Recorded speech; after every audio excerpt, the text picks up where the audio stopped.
کو صحیح اسلام میں لانے کے لیے اللہ نے صرف ایک نظام رکھا ہے، اس نظام کا نام ہے دعوت و تبلیغ۔ پوری تاریخ انسانیت کو چھان لیجیے، کبھی کفر اسلام میں نہیں آیا ہے سوائے اصحاب دعوت کی،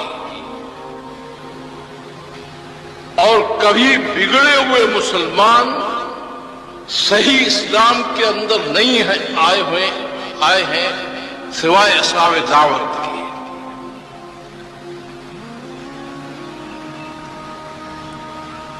یہ سلسلے انبیاء جو ہے آپ کو نظر آئے گا، یا خالص کافروں میں ان کو بھیجا گیا ہے، ان کی تعداد بہت کم ہے۔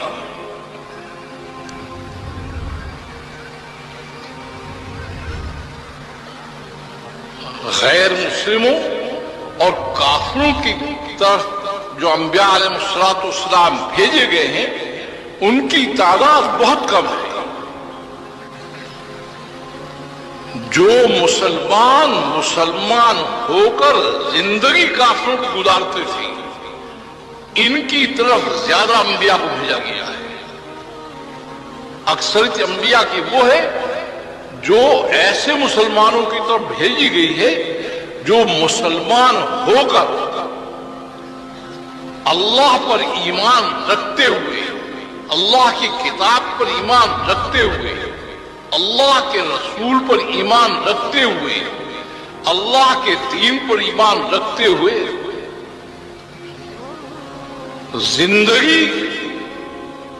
زندگی گزارنے کا جب آتا ہے تو وہ غیر مسلموں کی طرح گزاریں۔ ان کی طرف جو انبیاء بھیجے گئے ہیں ان کی تعداد بہت زیادہ ہے۔ اور اگر آپ تاریخ میں تلاش کریں گے تو آپ کو ایک چیز عجیب نظر آئے گی، یا خالص مسلمان آپ کو پوری دنیا پر چھائے ہوئے نظر آئیں گے، یا خالص کافر آئیں گے۔ اس دنیا کے نظام میں اللہ کا جو نظام ہے وہ کیا ہے؟ اگر خالص مسلمان ہیں تو وہ آپ کو نظر آئیں گے اوپر، اگر وہ نہیں رہے تو خالص کافر جو ہے وہ اوپر نظر آئیں گے۔ یہ طبقہ جو مسلمان ہوا ہے بلحاظ اللہ پر ایمان رکھنے کے، اللہ کے کتاب اور اللہ کے رسول پر ایمان رکھنے کے، اللہ کے دین کو حق جاننے کے، جو غیر مسلموں کی زندگی اپنا کر چلتا ہے، یہ تاریخ میں ہمیشہ آپ کو مار کھاتا ہوا نظر آئے گا۔ سب سے زیادہ ذلیل و خوار یہی ہوگی۔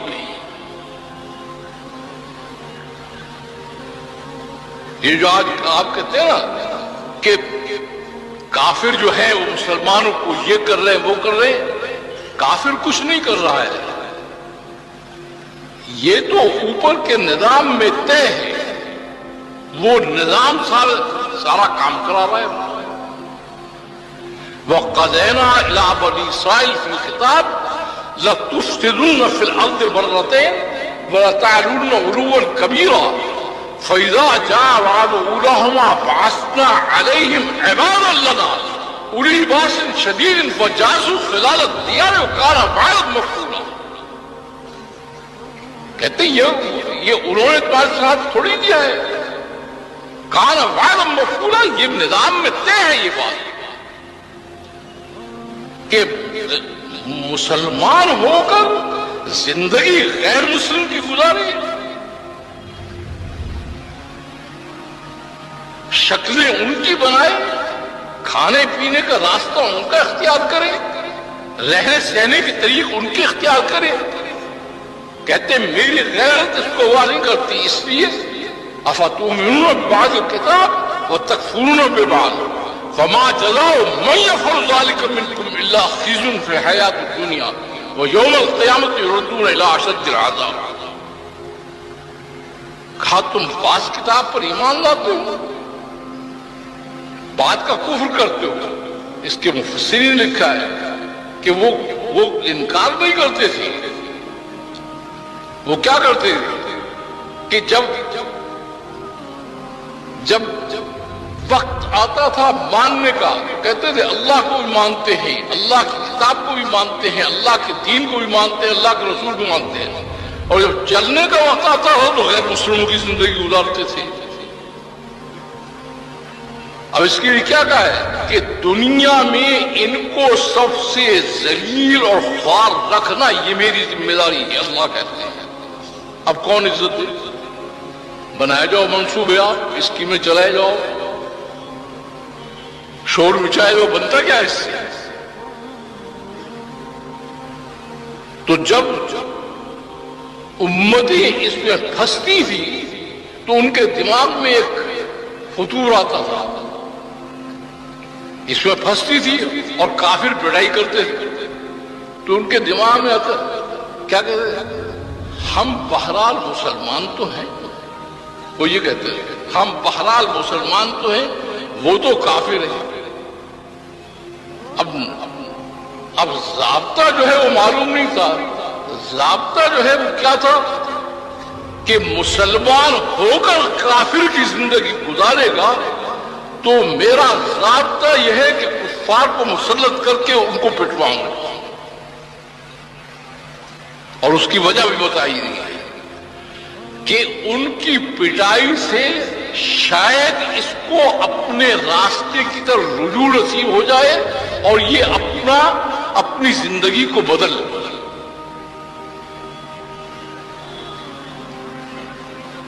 کیونکہ عذاب آخرت بڑا سخت ہے، شاید اس کو اس دنیا میں ہوش آ جائے.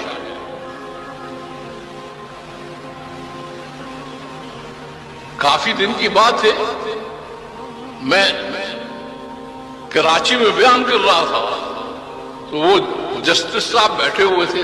انہوں نے بعد میں مجھ سے کہا، کہنے لگے ہمارا یہ کیا بات ہے، اللہ نے مسلمان تو ہیں نا، بہرحال ان کے لیے اتنی سخت سزا کیوں کر رکھی ہے کہ دنیا میں ان کو ذلیل و خوار کر کے رکھوں گا اور آخرت میں اشد عذاب کی طرف لوٹا دوں گا. بہرحال مسلمان تو ہیں. میں نے کہا جسٹس صاحب یہ بات آپ مجھ سے پوچھ رہے ہیں، روز تو ملاوٹ والوں کو آپ سزا دیتے ہیں کہ اس نے دودھ میں ملاوٹ کی ہے، اس نے مرچوں میں ملاوٹ کی ہے، اس نے فلاچی. میں نے کہا ملاوٹ والوں کو کہ روز آپ ان کے خلاف جو ہے فیصلے نہیں دیتے. اس وجہ سے اللہ کہتے ہیں اللہ للہ الدین الخالص، خالص یا میرے بنو یا خالص چلے.